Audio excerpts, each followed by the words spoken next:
Nakarating na ako sa tambayan. Eh! Gusto sana maligo kasi mag-isa lang ako. Sarap maligo ng dagat ah.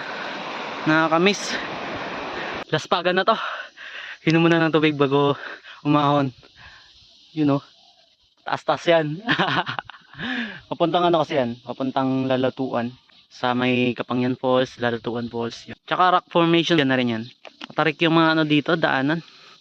Pabundok kasi. Diskarte dito. Pa XX yung ano mo daan mo.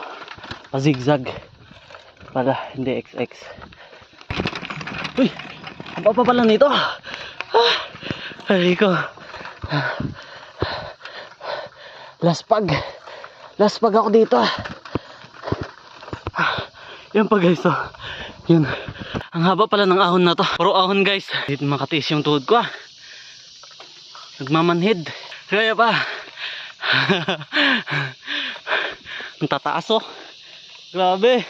Hindi ko maayosan. Wala man ng cellphone. Hindi kaya.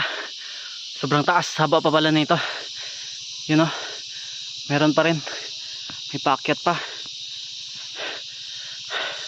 Nakalayo na rin ako. You know. Pag ganun paikot pababa. Haba pala nakakyatin dito. Pahinga mo na. Busan na ako ng tubig eh. Wala akong lakas pag wala akong tubig.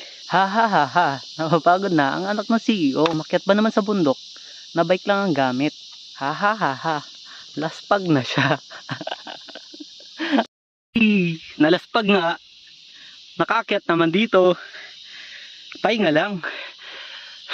Pero bawal maglakad. Ganon dapat. Anong silbi ng bike mo? Pwede ka naman magpahinga. Sabay biyahe ka ulit. Ganon.